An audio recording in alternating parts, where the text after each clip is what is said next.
Hey guys, hope you're all doing great. I'm Ethan, and today we're diving into another set of wild Reddit stories. If you enjoy these deep dives, don't forget to hit that like button, subscribe, and ring the bell so you won't miss the next one. All right, fellas, let's jump right in. First story coming up. Much love, boys. I found out my wife's short flirt with a coworker was a lie the same way you find a leak in your roof. It wasn't the first stain that gave it away. It was the new one, a year later, right over the same spot. My son said it at breakfast with jelly on his chin. Uncle Tom came by a lot when you were on service calls, Dad. He went back to chewing. I stared at the orange juice and felt the floor tip beneath me. The roof had been leaking for years. I just didn't want to look up. The first confession had come on a rainy Sunday. Jenna sat on the edge of our bed with both hands folded like she was praying. It was nothing, she said. A mistake. 2 kisses in the copy room. I panicked. I'm so sorry. Her eyes were red-rimmed and brave. She said mistake like a bandage she could rip off for us. I held the words in my mouth like pennies. I didn't want to taste copper. I wanted my wife back. We had 2 kids in pajamas watching a movie down the hall and a mortgage that blinked at us once a month. Love can be something you choose when you don't know what else to do, so I chose it. I said I forgave her because I wanted to keep the house dry. She cried. We promised. We set rules. Phones on the counter at night. No one-on-one lunches with coworkers. If something felt wrong, we'd say it. I told myself forgiveness was a muscle. I lifted it every day until I felt strong enough to sleep again. The calendar turned. We went to soccer games. We bought a new coffee maker. We planned a long weekend at Hocking Hills that we never actually took. The roof seemed fine. Then my son, Nate, 9 and full of truth, said that line about Uncle Tom. I didn't answer him. I couldn't, not with a mouth full of pennies again. I rinsed the dishes slow. I drove them to school too early and sat in the pickup lane until the bell. I watched Nate's head bob through the door and my daughter, Maggie, skip beside him with her braid bouncing. They disappeared into the school like birds into trees. I was alone with my steering wheel and the cold tightness behind my eyes. Uncle Tom wasn't an uncle. He was Thomas Carter, a family friend from the cul-de-sac behind ours in Loveland, just outside Cincinnati. He was the guy who lent me his hedge trimmer and forgot about it for a year. He and his wife, Allison, hosted block parties with gray folding tables and slow cookers. Tom had that voice that belonged to team captains in high school. Round-shouldered but still quick to clap your back like you were a good dog. The kind of man who liked to call women kiddo even when they were 37 and not amused. Tom and Jenna had known each other longer than I like to think about. PTA committees, Halloween setups. The time our basement flooded and he showed up with a shop vac, grinning like a hero. He'd been at our Thanksgiving table twice, claiming a chair with his elbow before anyone else sat. He played keep away with the rolls. He made Maggie squeal. In our photos, he stood at the edges, not quite family, but close enough to touch us. That afternoon, when the house was empty and hums had replaced voices, I stood under the camera above our front door. We put in the doorbell cam for package thieves and raccoons. I opened the app. I scrolled. I didn't know what I was looking for until I saw it. Wednesday, 11:13 a.m. Motion detected. A rectangle of a man, same baseball cap, same wider than necessary shoulders. Tom. The video played smooth and sick. He stepped up with that easy stance like he owned the stairs. He knocked once, then twice, then checked his phone. The door opened. A sliver of Jenna's sweater, the color of cinnamon. She stepped out, looked left, and pulled him inside by the wrist like you'd pull a child out of the street. The door closed. I scrolled back. I scrolled forward. Wednesday after Wednesday. Not every week, maybe twice a month. Always mid-morning. Once he carried a white to-go coffee cup and a paper sack, the kind the bakery uses for glazed donuts. Once Jenna opened the door with wet hair twisted in a towel. Once, weeks ago, he reached for her face before they crossed the threshold, and she swatted his hand away with the tiny laugh I knew too well. The laugh she used when we were trying not to wake the kids. The app put a little blue dot over the days with motion. The calendar looked like an illness spreading across a body. I stayed very still, like motion might make everything worse. The clock on the microwave changed numbers with a soft click. I wrote the times down on a pad we kept by the phone for grocery lists. Eggs. Detergent. Tom, how many times do you need to see a rainbow before you believe it isn't a trick of the light?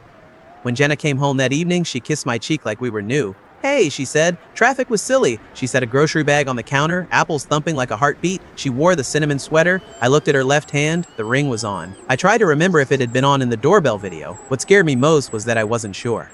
Who's the coworker? I asked. Her hand froze on a carton of eggs. She looked at me and then at the sink like the answer might be in the drain. I told you it was last year. It was over before we even really... His name, I said. If we're going to keep doing this, I need a name. You said you didn't want details. Her voice was small. She tried to step around me. I stepped sideways. A slow dance on tile. Tom came by on Wednesday at 11:13, I said. My own voice didn't sound like me. It sounded like the voice my father used when he told me we couldn't afford something and the conversation was over. He came by 2 Wednesdays before that at 10:54. He brought coffee once. One time you had a towel on your head. Her mouth opened and closed. He's a friend, she said. Allison asked him to help with the... She stopped, her tongue pressed to her back teeth like she wanted to bite through a word before it escaped. Which coworker, Jenna? My hands shook so much I had to put them flat on the counter. The laminate felt cold and cheap. She swallowed. Her eyes filled, but no tears fell. I don't want to hurt you. You already did, I said. So either you tell me the truth now or I find it myself, and if I find it, I can't promise I will be kind. She stared at the window above the sink like it could show her a version of the night where none of this was happening. Then she did something I will never forget. She took her ring off, turned it once in her fingers like she was checking a coin for authenticity, and set it on the counter between us with a soft click. It wasn't a coworker, she said. It was Tom. I had prepared for that answer. I had rehearsed it alone, testing how it would sound inside my head, but when she said it, the air left my body in a slow hiss like a tire giving up. For how long? She looked down. I don't know. How long, Jenna? Years, she said. A whisper. A whisper. What does years mean? 3, she said. Maybe 4. I nodded. I heard a bird outside, a stray call that didn't care about us. So the confession last year, the copy room, that was a story to keep me from looking in the right direction. I wanted to tell you, she said. I was trying to fix it. I thought if I made it small, we could get through it. You made me forgive a lie, I said. I built a year on it. She reached for my hand. I stepped back. She pulled her fingers to her chest and held them there like they might fall off. It's done, she said. It's over. Is it? She didn't answer. In that silence, I counted the blue dots on my phone. You tell the kids, I said finally. We tell them together. They deserve the truth, not a bedtime story. She covered her face. For a moment, I thought she might break in two right there on the kitchen floor. I had the awful urge to kneel and hold her up. Love is a muscle, but sometimes you shouldn't use it. We told them on a Saturday at the dining table with the water spots we never sanded out. Maggie sat cross-legged on her chair. Nate had a pencil he kept rolling back and forth like a tiny log. I spoke first because my voice was steadier and that made me hate myself. Mom and I have hurt each other, I said. Mostly, Mom hurt Dad. She was with someone else. It wasn't okay. We tried to make it okay. It isn't. Who? Nate asked. Is he the co-worker? Jenna's lips shook. It was Mr. Carter, she whispered. Maggie blinked. Like from the block party? Nate's pencil stopped rolling. His face did something strange, a mix of surprise and acceptance, like he'd filled in a blank without knowing he knew the answer all along. He came over and they watched shows, he said. He brought donuts. He told me not to tell because it was a secret surprise for Dad. I forgot. Jenna made a sound like something heavy sliding across concrete. I'm sorry, she said. I'm so sorry. Nate leaned into my side like he used to do when he was little and storms came. Are we moving? He asked. If we move, can I still play second base? We're not moving, I said. Not yet. You can still play second base. Who gets the dogs? Maggie asked. We didn't have dogs. She meant the stuffed ones on her bed. It was easier to talk about pretend dogs than our family. I told her she could keep them both. We didn't shout. We didn't throw plates. Maybe that would have felt more honest. We washed the dishes and put the kids to bed and then sat on the couch with our hands in our laps like visitors. I filed for divorce on Tuesday morning. I didn't tell Jenna before I did it. Silence can be a kind of sentence. I went to the clerk's office with a folder I labeled with a black marker because I didn't trust my hands to hold loose pages. The woman behind the glass looked bored the way people look when they live inside paperwork. She slid a form to me. I signed where she told me to sign. I walked to the parking lot and sat in my truck. It smelled like baseball dirt and coffee. The sky was bright and not at all dramatic. No thunder, no signs. Tom's house went quiet 2 weeks later. Allison found out. She didn't call me. She didn't need to. You could hear it on the street. She put his bags on the lawn with the neat care of a person who had planned this moment too many times. Shirts folded, ties rolled, a picture framed face down. Tom stood beside the bags with his arms out like he could talk air into becoming a wall. He looked smaller in the daylight. The captain voice didn't carry. He climbed into his truck like a man getting into a boat after swearing he could walk on water. He drove away. No one waved. Jenna called me that night from her sister's where she'd gone to sleep on a couch no one used. He's so unfair, she said, meaning Tom. He said he needs time. He said I made it messier than it had to be. He said that, I repeated, because sometimes you have to hear a sentence twice to believe it exists. He said I should have kept my story straight. She let out a ragged breath. I ruined everything. I wanted to say you didn't ruin everything. I wanted to say you ruined us. The muscle in my chest flexed, then stopped. I told you the truth, she said. That has to count for something. It counts for the end, I said. After that, the neighborhood looked at Jenna like sunlight through a screen. You could see her, but she had lines across her.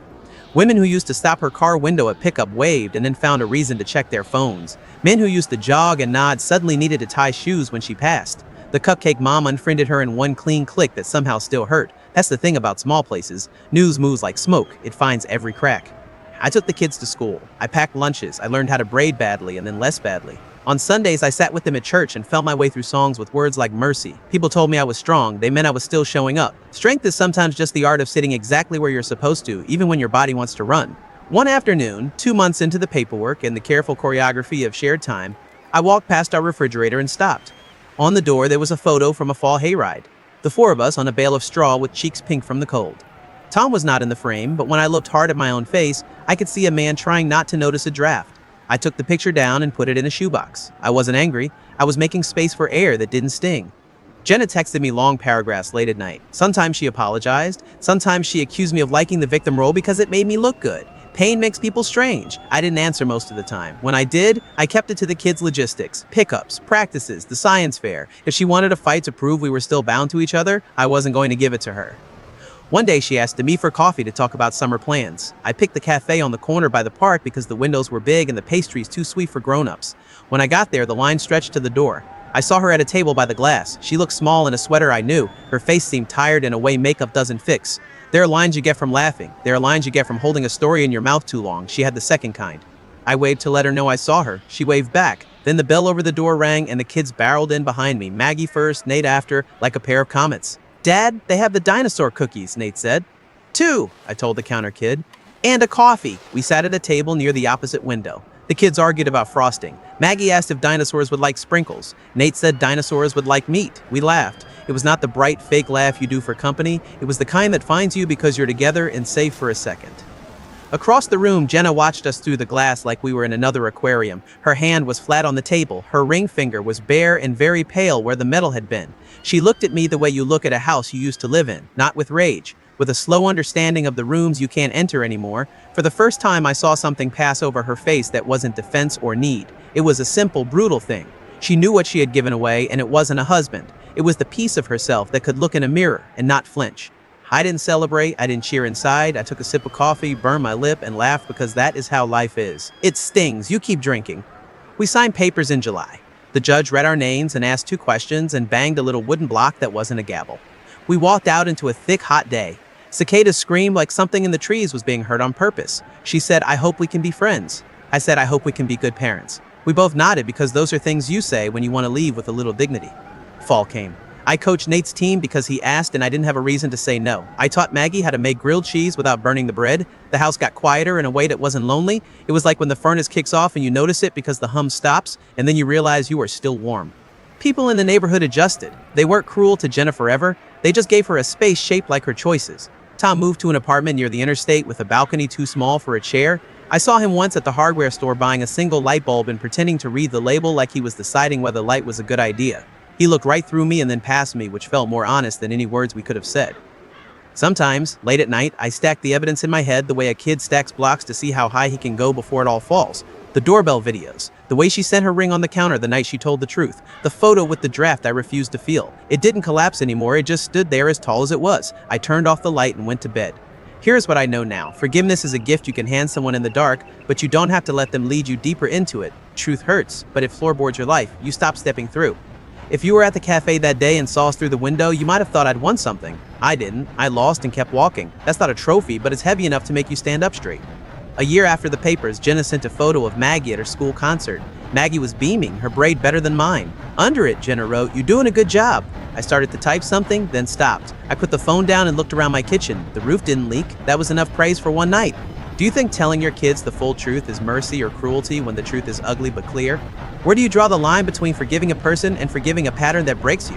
If this story hit you, stick around, share your take in the comments, and subscribe for the next one.